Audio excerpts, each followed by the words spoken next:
Héctor Daer es secretario general de la CGT y líder de la Federación de Asociaciones de Trabajadores de la Sanidad, FATSA.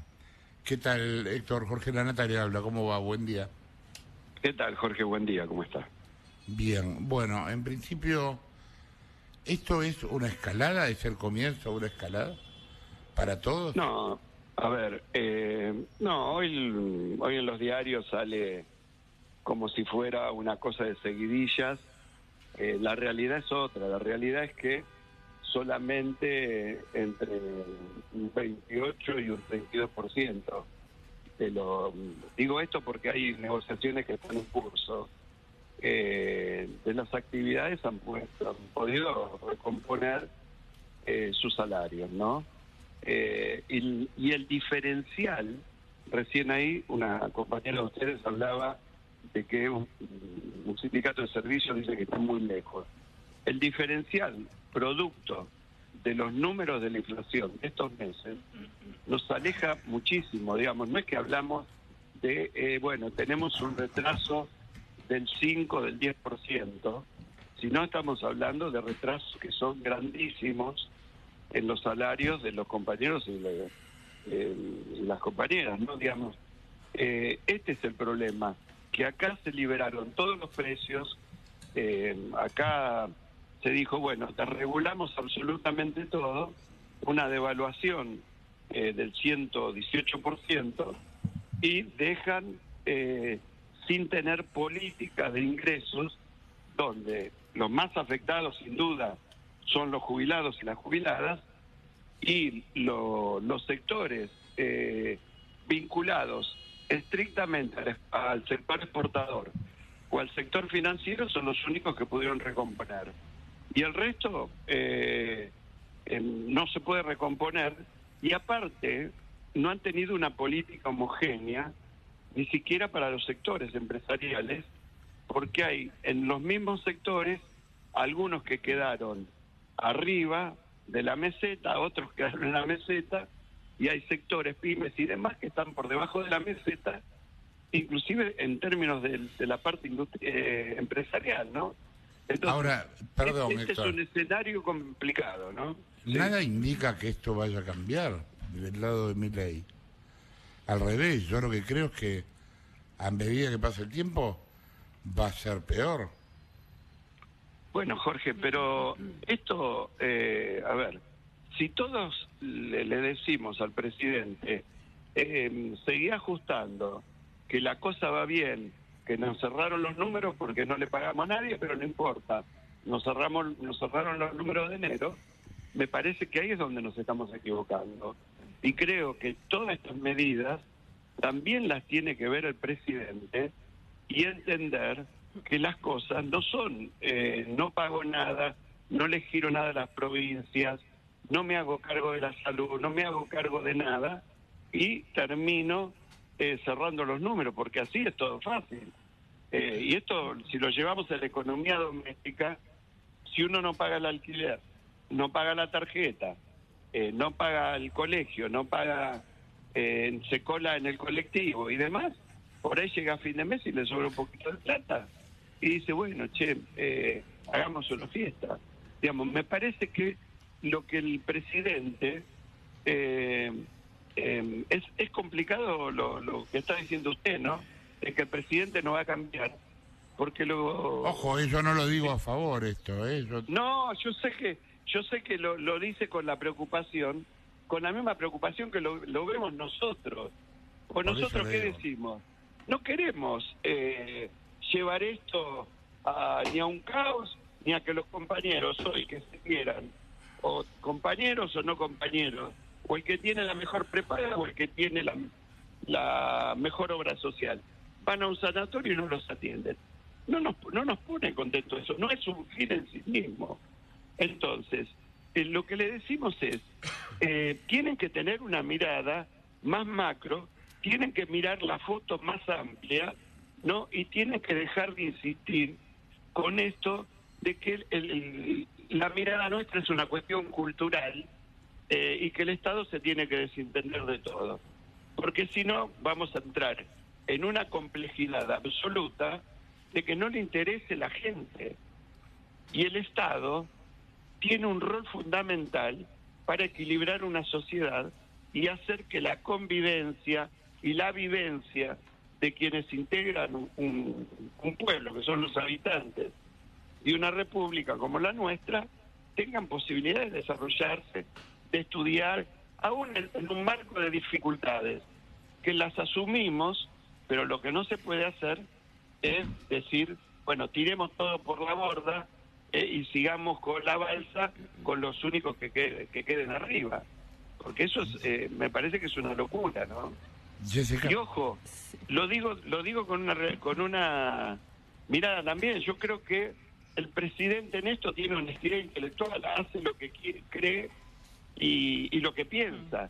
Lo que pasa es que no hay que plantear las cosas, y este es el otro problema. No hay interlocución, ¿no?, que le pueda hacer ver a este gobierno, no al presidente solamente, a este gobierno, de una realidad macro social que es insostenible. Daer, ¿qué tal? Jessica, vos y soy. Yo antes planteaba que se viene una seguidilla de medidas de fuerza por sector, básicamente porque están anunciadas, no es que es una especulación, sino es cómo se va dando a partir de las discusiones salariales sector por sector. Hay un tema ahí que cuando quien negocia del otro lado es el Estado, por supuesto hay una postura de ajuste por parte del Estado, ahora también están los privados, que ahí el gobierno dice yo no tengo nada que ver en esta discusión. ¿Qué pasa si ustedes toman medidas de fuerza, un paro ayer, un paro hoy, distintos sectores, y no pasa nada? O sea, ustedes ya usaron la herramienta más fuerte que tienen y no pasa nada respecto de la negociación. Ayer con los ferroviarios no hubo un acuerdo, se pasó para la semana que viene y va a seguir. ¿Ustedes ven que esto va a ser un conflicto de arrastre ante una posición negativa por parte de la otra posición? A ver, el Estado tiene que ver, ¿eh? El Estado tiene que ver, porque el Estado se tiene que preocupar por el desarrollo de la tecnología médica que está desbordando un sistema de salud y que le tiene que prestar atención. Porque de la misma manera que el sistema de salud decidió que sea un sistema universal, el Estado tiene que preocuparse. El PAMI acaba de decirle que va a dar un 20% que se paga en el mes de marzo. Entonces, el PAMI estuvo financiado... El PAMI a los proveedores de salud. Exactamente. Se recibió con dinero, está recibiendo los aportes de diciembre, de enero, de febrero, de trabajadores en actividad y de jubilados y pensionados, recibe una coparticipación del impuesto país. ¿Y por qué está hablando recién en términos financieros de marzo? Entonces, el Estado también tiene que ver. Hay una situación parecida con la crisis que está teniendo el IOMA. Digamos, la salud no termina, salvo algún sector vinculado a los prepagos directos, todo después tiene una interrelación con el Estado. Digamos, hablo de mi sector propiamente dicho. Ahora, después hay actividades que también quedaron heterogéneas, ¿no? Vos agarrás los metalúrgicos, y los metalúrgicos hay sectores siderúrgicos que le va bárbaro y hay sectores que en competitividad terminan con una devaluación que parecía que los iba a favorecer, se termina devorando por la inflación y hoy están en una situación de incompetencia en el mercado bárbara. Digamos, esto también generó un descalabro. Cuando vos decís, bueno, yo libero los precios y el mercado de Hacienda en pie te dice el ganado en pie vale $2.50. Es la primera vez en la historia que le pusieron ese valor. Por supuesto, después lo tuvieron que bajar a $1.80, $1.60, porque nadie compraba carne. Entonces, esto de decir, bueno, ahora es todo libre, y los jubilados siguen ganando lo mismo, y los trabajadores no pueden recomponer sus ingresos. Digamos, lo único que hacemos es romper ciertos equilibrios que a pesar de los problemas que tiene la macroeconomía, que muchos tienen que ver con cuestiones vinculadas al dólar y a la deuda, etcétera, etcétera, que, bueno, esa es otra discusión, vos no podés romper de un día para el otro, porque si no dejás a las mitad de las actividades fuera de acción. Digamos, vos preguntale hoy a cuántos personas, cuántos textiles que hacen cartuchera para los chicos, cuántas vendieron de las que se producen acá y cómo aumentaron las cartucheras importadas y cuántas cartucheras menos se vendieron. Entonces, hay todo un combo de realidad que tiene que ver. Si vos duplicás los precios en los transportes, duplicás los precios en los alimentos y demás, y no atendés los ingresos, la conflictividad viene. Y aparte hay una conflictividad todavía subterránea, la de los sindicatos, que es la de la gente que todos los días se la tiene que rebuscar, que iba a un comedor y no tienen comida en los comedores, etcétera. Esa gente todavía está peor.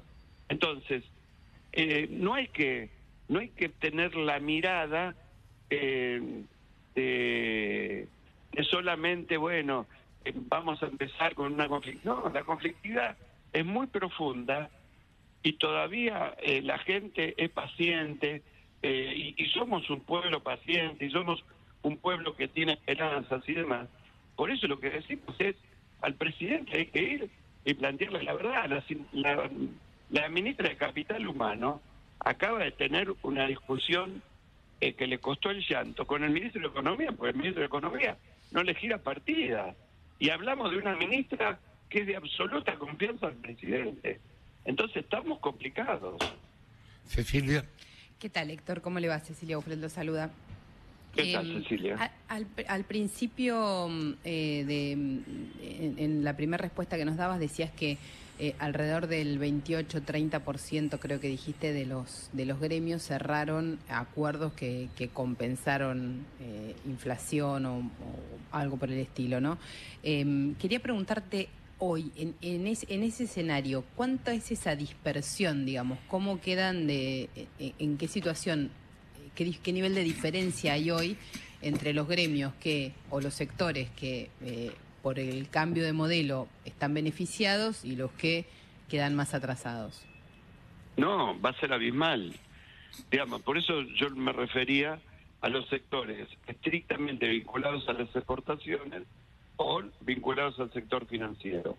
El resto va a quedar corriendo muy por atrás. Nosotros, a pesar del conflicto, no te creas que hacemos un conflicto y vamos a quedar cerca. Digamos, ¿cuál es el salario de entrada para ustedes? El salario de una enfermera hoy es 405.000 pesos. Una enfermera que tiene un título terciario o universitario, ¿no?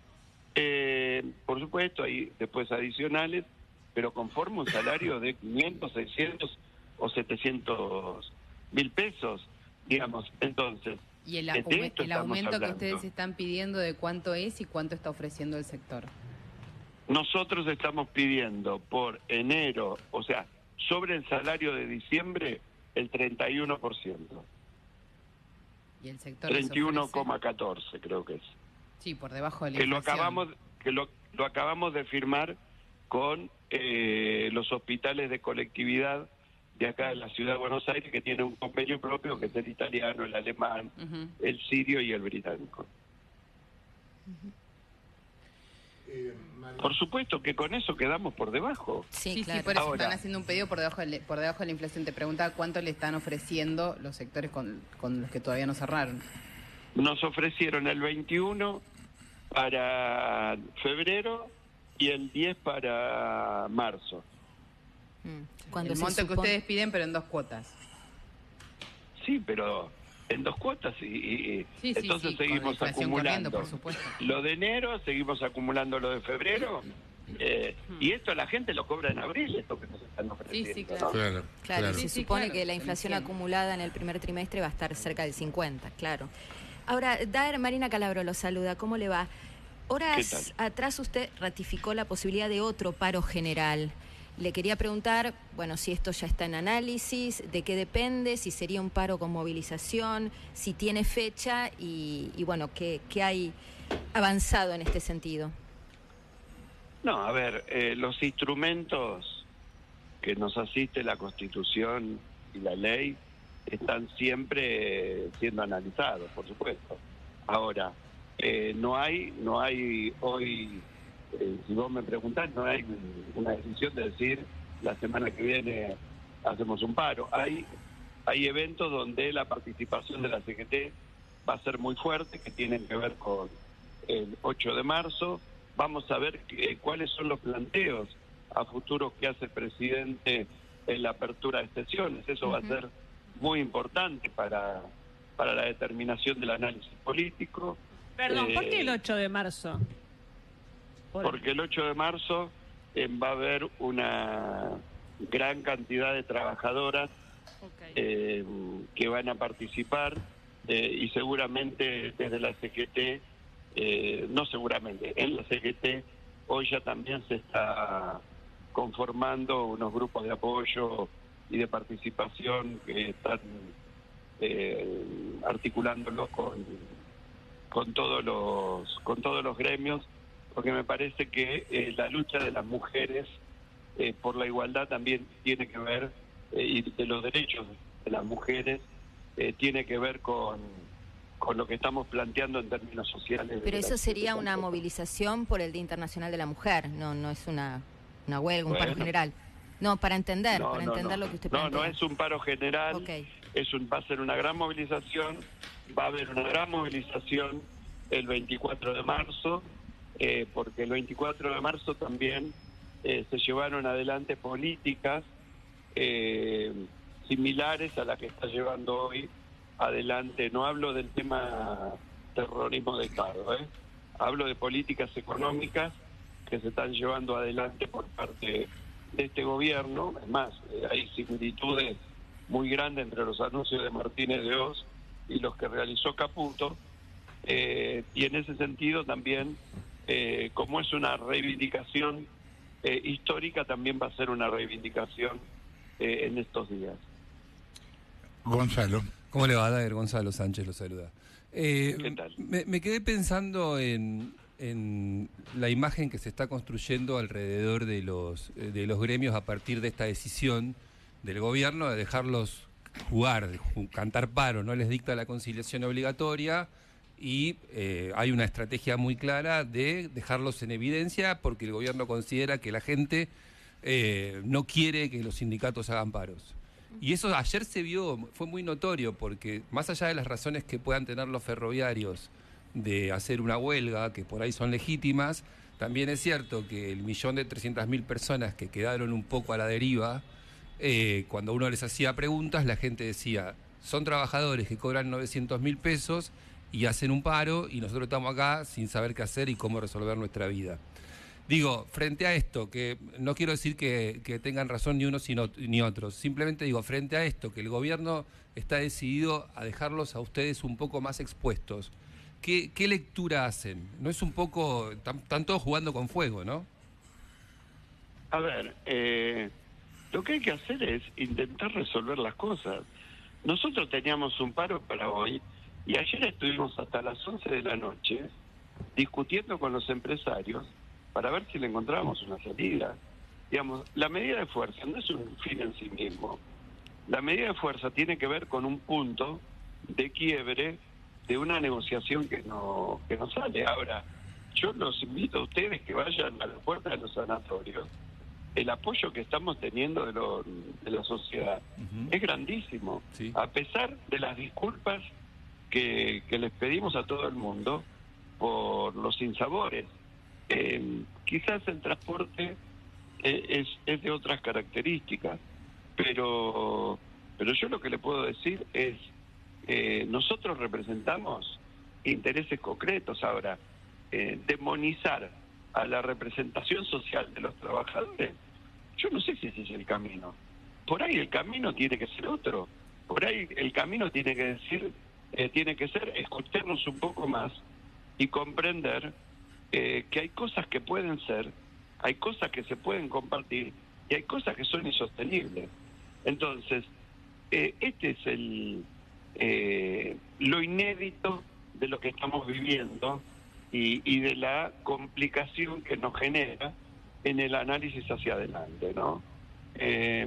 Por eso cuando a uno le pregunta, bueno, ¿y qué va a pasar? ¿Y qué sé yo qué va a pasar? Digamos, el que tiene más responsabilidad en plantearse este trayecto hacia adelante es el Poder Ejecutivo, es el presidente que fue electo con el voto de la gente y que tiene que gobernar con un universo amplio hacia toda la sociedad. Y hay que escucharse, digamos, no sirve de nada denostar a los demás, hablar barbaridades del Congreso. Yo cuando lo escuché hablar barbaridades de López Murphy, yo digo, a mí no me une nada a López Murphy. Ahora, es un señor López Murphy, yo lo tengo que decir. No coincido, quiso arancelar la universidad cuando fue ministro, duró 30 días, todo lo que quieran. Pero digamos, me parece que ese no puede ser el camino para una Argentina que necesita salir de una situación crítica y que la sociedad votó a Milei también porque no aguantaba más. Cecilia. Héctor, ahora con esa idea de la pregunta que te hacía Gonzalo, ¿no hay algún nivel de autocrítica de cómo se comportaron o cómo se comportó la representación sindical los últimos 4 años? Porque nosotros, y lo digo directamente sobre tu sector, porque sé que podemos hablar francamente, hemos hecho cientos de notas sobre cómo perdieron salario los médicos, los enfermeros, cómo a las clínicas les cuesta conseguir personal por lo bajo que son los salarios, cómo baja la matriculación en esas carreras por el deterioro que sufrió profundamente todo ese sector, el ajuste profundo que sufrió todo ese sector. Y no tuvimos paros o medidas de fuerza fuertes y visibilizadas durante los últimos 4 años. ¿No hay un poco de... ¿hay alguna autocrítica sobre eso y no se apoya el gobierno, mal para mí, aclaro eso, mal para mí, en ese rol, en la mala imagen que tienen los sindicatos quizá por haber tenido ese rol? A ver, primero te hablo de mi gremio. Sí. Nosotros de los últimos 4 años recompusimos salario una sola vez sin conflicto. En pandemia estuvimos 45 días en conflicto con una conciliación obligatoria en el medio. El año pasado nos pusieron la conciliación obligatoria, salimos de la conciliación obligatoria, fuimos a paro y ahí pudimos recomponer. Y en la actividad nuestra siempre recompusimos el costo de vida. Este es el primer año que no podemos recomponer ni siquiera el costo de vida del 2023. ¿Por qué? Porque el desfasaje nos generó el gran incremento de la inflación en el mes de diciembre y que no pudimos cerrar ni enero ni hasta ahora febrero. En cuanto a la CGT no discute salarios. Los salarios los discute cada una de las actividades y no hubo ninguna medida concreta contra el gobierno anterior porque tampoco hubo ninguna resolución, ningún proyecto de ley, ningún decreto que perjudicara a los trabajadores en términos de derechos individuales, colectivos o a las organizaciones sindicales. Por supuesto que nos hubiera gustado que hubieran hecho cosas a favor, por supuesto que sí, pero no tuvimos lo que pasó acá, que porque a nosotros nos dicen a los 50 días o 54 días hicieron un paro, pero el presidente sacó un DNU a los 10 días de haber asumido, un DNU que da vuelta no solo en la parte laboral, sino que da vuelta a la Argentina. Digamos, son situaciones distintas, ¿no? Y lo planteamos en diciembre y lo hicimos el 24 de enero, y vos creés que entre el diciembre y el 24 de enero alguien intentó conversar algo, no se conversó nada. Digamos, estamos frente a una situación de falta de diálogo que no existió nunca en la historia de la democracia argentina. Esta es la verdad. Sí, Cecilia recién mencionaba si no hay autocrítica. Yo le sumo el desprestigio que tienen los sindicalistas, muchos de ellos 40, 50 años al frente de su gremio, van en un Audi A5, como mostraban ayer a Maturano, con un nivel de vida de lujo, y eso poco ayuda. Por ejemplo, cuando se hizo la carpa blanca en el Congreso de la Nación en el 98, había cierta validación de esos dirigentes que estaban ahí. Hoy hace la carpa blanca Baradel y no sé cuánta gente genuinamente la va a apoyar. Quería sumar eso y también decirle que si hay una mirada de no compartir el modelo económico de Milei, como están mostrando, digamos, no lo comparten. ¿Hasta qué punto pueden usar herramientas de la negociación salarial para ir en contra de una orientación de un gobierno que puede tomar otro camino, aunque a usted no le guste, o a mí no me guste, o a cualquiera no le guste? Me parece que hay una decisión estructural que ustedes están planteando combatir y que quizás no puedan torcer con herramientas que no son para eso. Bueno, primero quiero hablar del tema de Audi. Conmigo te equivocás, yo no tengo ni chofer, ni custodia, ni nada, Maturano y manejo... igual. Sí. Bueno, pero por eso, digamos, por eso te da nota. No, porque aparte yo no acepto esto de la mala imagen. Yo el fin de semana de carnaval fui a la playa y me saqué 25.000 fotos y camino entre la gente, digamos. Digamos, no tengo no puedo aceptar este concepto que a veces se utiliza, y lo que puedo decir es que cada organización elige a su representante, digamos, y a mí me eligen mis compañeros, y en mi gremio siempre hubo más de una lista, nunca hubo lista única. Así que, digamos, por ese lado contesto esto. Ahora, con respecto a lo otro, Milei puede creer, o los empresarios de mi sector pueden tener una mirada económica o lo que fuera. Ahora, los trabajadores no están dispuestos a trabajar por 400.000 pesos. Esto es así, digamos. En el marco de la misma libertad que embanderan de forma media oculta, ¿no? Porque hablan de libertad como si la liberación fuera la libertad que nos están pregonando. Digamos, esto es así, digamos. Ningún laburante que estudió 3 años una carrera y que tiene un estrés permanente porque trabaja con la vida de la gente, esté dispuesto a trabajar por ese dinero. Así que en ese marco, digamos, ellos tienen derecho a llevar una política adelante y nosotros a defender el trabajo de nuestros compañeros. Digamos, esto ¿Sabés la sensación, así, ¿no? La sensación que da toda esta historia? Hay algo en economía, ¿cómo se llama, Cecilia, lo del cherry picking, es lo de los coches? Sí. Hay un ejemplo Chicken que game. Chicken game. Hay un ejemplo que se da en economía, que es, viste, cuando viene un auto por la ruta y vos vas por el mismo carril, pero en sentido contrario, y a ver quién se corre, ¿no? Me da la impresión de que el gobierno y ahora también el sector sindical, los dos están jugando a eso. Y el problema es que no sé cómo sigue después que uno se corra. ¿Se entiende? Porque el que se corre lo entiendo. puede chocar. Ahora, Jorge, yo tengo la sensación de que el gobierno, y por supuesto el gobierno tiene la posibilidad de pensar distinto que yo, ¿no? Pero yo creo que el gobierno está encarando Córdoba hacia el Bajo y no hacia Palermo. Y me parece que ese es un poco el diferendo de que estamos teniendo, digamos.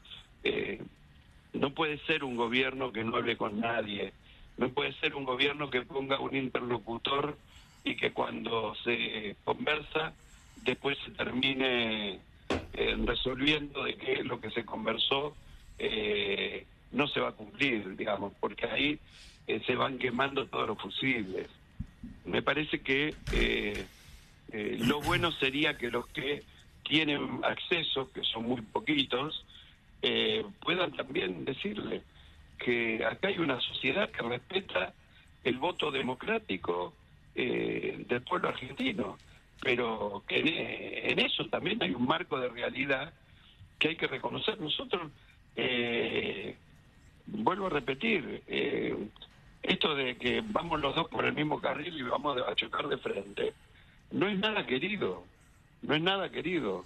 ¿No? Y no es una cerrazón tampoco, no es una cerrazón tampoco, pero por lo menos, viste, si vos para que vos quieras a alguien que te explique por qué lo tenés que querer, ¿no?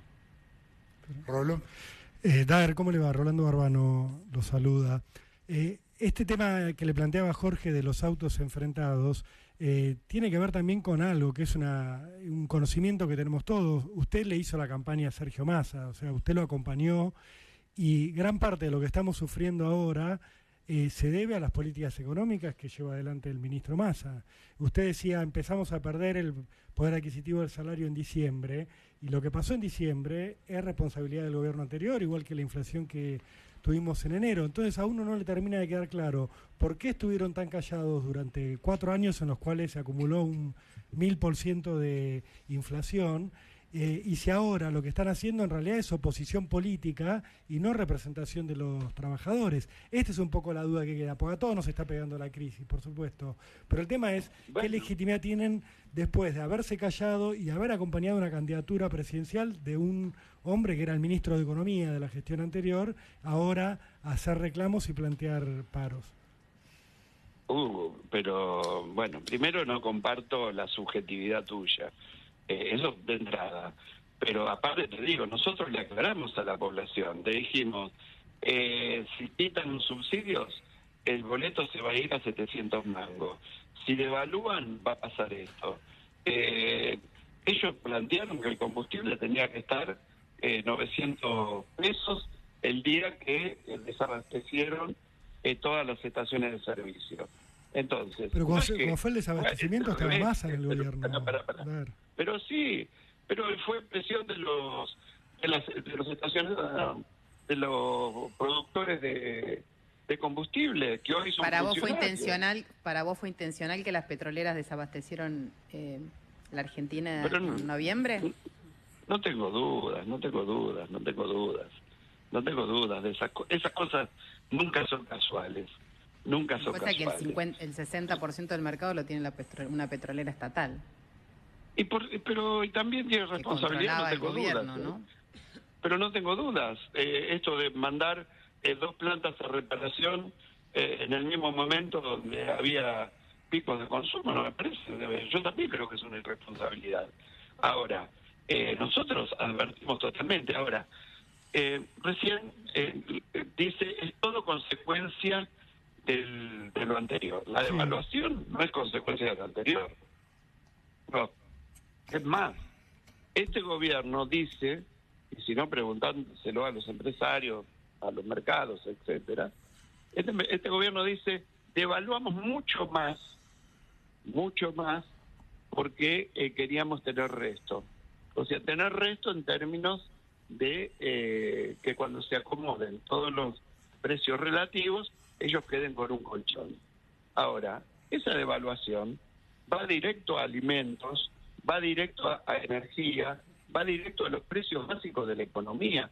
Entonces, no es un tema del gobierno. ¿Pero usted no asocia la devaluación a la emisión desbordada de la última etapa de la campaña de Massa, cuando priorizó sus aspiraciones presidenciales al futuro de los argentinos? El problema de emisión tiene otro origen, que es la pandemia. El problema mayor. ¿La emisión de agosto a diciembre le parece que está justificada en la pandemia, Daer? ¿Cómo? Si la emisión que hizo el ministro Massa, el ex ministro, entre agosto y diciembre, le parece que está justificada en la pandemia, que fue en 2020. La emisión de la pandemia generó un costo financiero, un déficit financiero enorme. Y eso fueron las famosas LELIC, etcétera. Ese fue el mayor desfasaje que tuvo en términos de emisión la Argentina. Ahora, si quieren discutir economía, discutamos de economía. Yo no soy economista. No, Héctor, no queríamos discutir. Yo no le quería, en lo personal no quería discutir economía, solo quería escucharlo. Pero vos me planteás. Claro, porque usted acompañó a Sergio Massa. Una pregunta. Y por eso me preguntaba si su posición no es política. Con una afirmación de que es todo culpa del gobierno anterior. Ahora, si vos decís, che, yo libero la carne, ¿no? Y recién acabo de contarle lo que pasó al día siguiente. Tenías un precio en el mercado de cañuela de $1.20 y se fue a $2.50. Ahora, sí, no Héctor, tenés pero un el teléfono. piso, Héctor, déjame que te diga una cosa. Teléfono. El piso de consumo de carne en la Argentina se dio en el gobierno de Alberto Fernández. Pero está bien, pero yo no digo que fue lo mejor. O sea, no, quiero decir que con esa carne de $2.50 se vendía más carne en Argentina que la que se vendió en algún momento del cuando pusieron $2.50, no le vendieron nada a nadie. Bueno, y se corrigió. Tuvieron que bajar la carne. Ahora, claro, no hay un teléfono. Mercado, eso fue el mercado. Pero eso es un problema entre los vendedores de vaca y los frigoríficos. Pero vos tenés que tener un teléfono, ¿viste? Para decirle, che, si liberamos esto, tengan decoro, por lo menos. Los medicamentos. ¿Sabes cuánto aumentaron los medicamentos en 2 meses? 70 y pico %. Bueno. Ahora vos me decís, estaban atrasados. Y bueno, qué sé yo. Andá a mirar las cuentas de los laboratorios. Pero no solamente los de acá, mirá los de afuera. Mirá los laboratorios multinacionales que son un teléfono que reciben los medicamentos de afuera y que te los venden a cualquier precio. ¿Viste?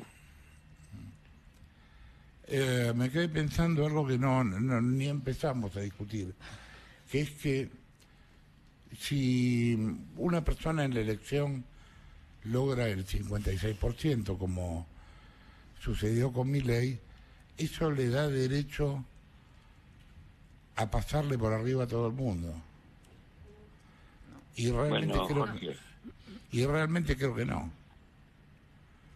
No le da derecho. Indudablemente es ni vamos por todos ni todo nada, ¿no? Veamos, me parece. Claro, lo que pasa es que los términos en los que estamos discutiendo son así. Bueno, ahí es donde nos estamos equivocando. Y creo que tenemos que buscar diagonales que permitan encontrar otro rumbo, o un rumbo por lo menos de poder expresar las cosas. La verdad que cuando el Papa Francisco lo recibe al presidente y habló 1 hora y pico, todos tuvimos la sensación, por lo que sabemos que piensa el Papa, de que Milei iba a venir con otra idea. Bueno, le hacen un videito en el avión y dice, bueno, es más combustible para la motosierra. Entonces, digamos, esto es lo que a uno lo desorienta verdaderamente. Y yo lo hablo de esta manera porque uno no anda en globo, tiene responsabilidades grandísimas sobre el sector social que uno representa, ¿no? Usted, Levines le habla, ¿cómo anda? Usted daba el ejemplo de la balsa. Mi interpretación de la balsa es que el capitán de la balsa, o del barco, establece que vamos a tardar 20 días en llegar a la Tierra y que la cantidad de comida que tenemos, dividida por la cantidad de gente que hay arriba, da para 300 gramos de comida por cabeza hasta que lleguemos a destino. Entonces sale el sindicato de mozos del restaurante del barco y dice, nosotros queremos 600. Pero no se puede, pero nosotros queremos 600. Y sale después el sindicato de maquinistas y dice, nosotros queremos 500. Pero el capitán dice que da 300. La pregunta es, ¿el capitán tiene que ser o no capitán Si él hizo esa evaluación, revisemos la evaluación, pero pareciera ser que tenemos que aguantar con 300 gramos hasta llegar a destino. Y sin embargo, cada uno quiere conservar lo que tenía antes de que el capitán tome la decisión de llevar el barco a destino. ¿Qué le parece? No, ni siquiera estamos hablando... A ver, estamos muy detrás, estamos muy atrás. Vuelvo a repetir, sacando lo que es exportadores puros y sistema financiero, el resto de convenios colectivos que cerraron actualización salarial, cerraron por debajo de la inflación y vamos bastante detrás. Ahora, si no recomponemos, hay un límite social, ¿no? Que lo complica mucho. Hay una canción de Serrat que dice: bienaventurados los que están en el fondo del pozo porque no se pueden ir más abajo. Bueno, acá parece que hay más abajo, ¿no? Y esto es lo que preocupa. Y yo ya que hablamos de balsa, gobernar un mandato es cruzar un río, ¿no? Bueno, para cruzar el río hay que remar. A los que reman hay que darle agua, comida, condiciones básicas para que la balsa llegue al otro lado del río. Entonces, me parece que son conceptos que no es que estamos diciendo, bueno, generen un despilfarro de dinero ni nada por el estilo. No, estamos hablando de cosas básicas. Y si no le puede cerrar el déficit fiscal en febrero, en marzo, en abril, y lo va a ir achicando, bueno, que vaya conteniendo sectores que tienen muchísimas dificultades. Que en enero no le hayan girado un plato de polenta a ninguno de los 70.000 comedores y que hayan llegado a un acuerdo con Cáritas y con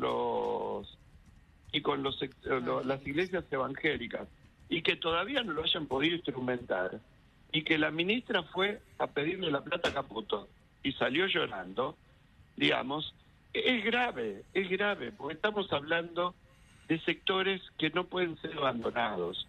Entonces, no es un tema de sostener un statu quo, es una situación crítica que hay que verla, digamos, y no estamos hablando de que no tenemos que tener como objetivo un sistema fiscal de ingresos y egresos que no se desborde, etcétera, etcétera. Ahora, tenemos que ver cuál es la situación que tenemos, ¿no?